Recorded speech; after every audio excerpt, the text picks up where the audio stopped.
Kenapa ini lebih saya munculkan tentang tema iman sebelum Quran itu?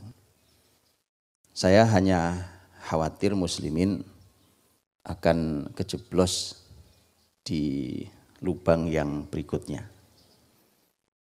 Begini maksud saya. Dan ini nanti yang saya khawatirkan ada. Yang saya khawatirkan terjadi trauma syariat. Saya sering sampaikan.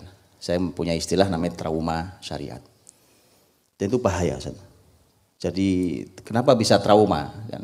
Kalau teman-teman dokteran, psikologi kan, trauma itu kan kita tahu.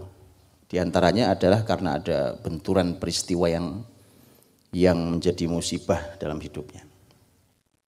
Ketika agama ini dipotret oleh generasi ini sebagai beban dan dia musibah dalam hidupnya, yang terjadi adalah trauma syariat di generasi ini. Itu saya takut sekali.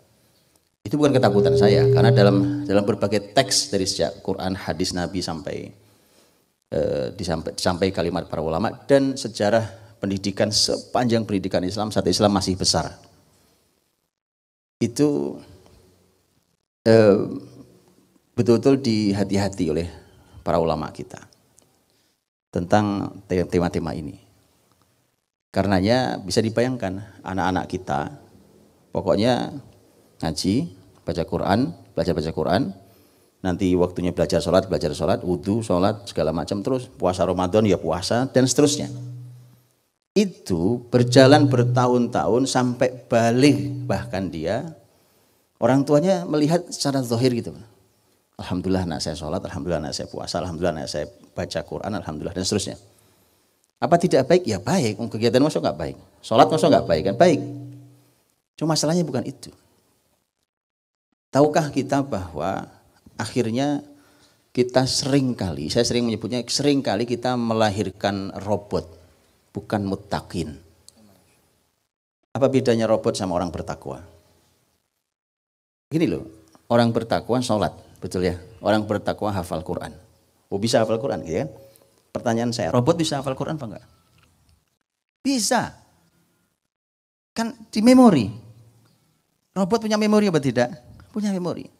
Bahkan saya jamin insya Allah asal tidak koslet itu kabelnya itu, atau tidak ada masalah atau habis baterainya, itu robot kalau sudah mulai baca tidak satu pun salah. Kita orang bertakwa hafal Quran dari kecil 30 juz, mungkin hafalannya selalu terjadi, ada aja yang salah.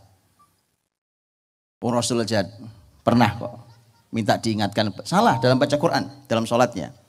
Sampai Nabi begitu selesai, Nabi mengatakan, Ubay mana Ubay? Itu Ubay bin Ka'ab, itu sahabat Nabi yang oleh Nabi direkomendasikan kalau kalian mau belajar Quran, belajar sama Ubay bin Ka'ab, yang nanti menjadi imam,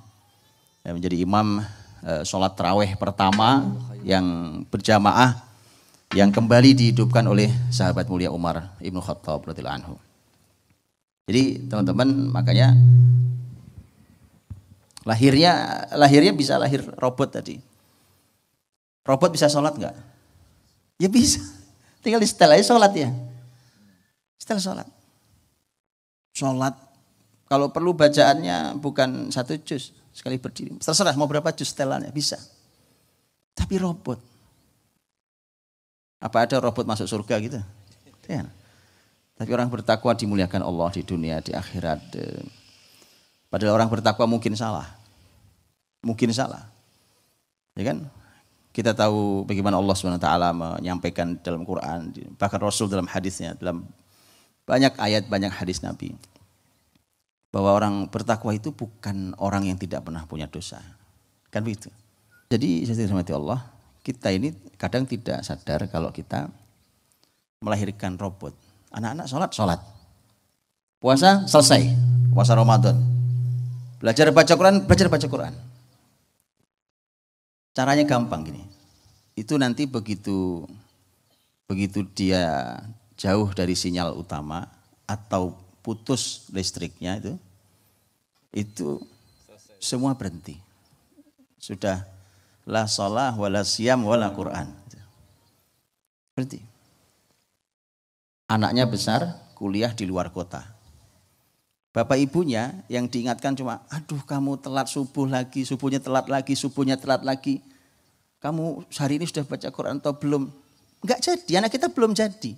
Padahal sudah kuliah di luar kota, itu sudah mengerikan. Yang begitu sih saran saya nggak dikuliahkan luar kota, Pak. Didik dulu yang benar di rumah. Di luar sana kita nggak tahu.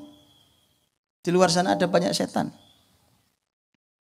Dan itu yang kemudian akhirnya keluhan orang tua kemudian saya sudah dari kecil loh Pak menyekolahkan di sekolah Islam.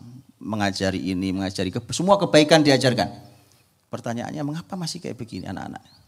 Nah paham ya, itu kenapa tema iman sebelum Quran. Itu ya.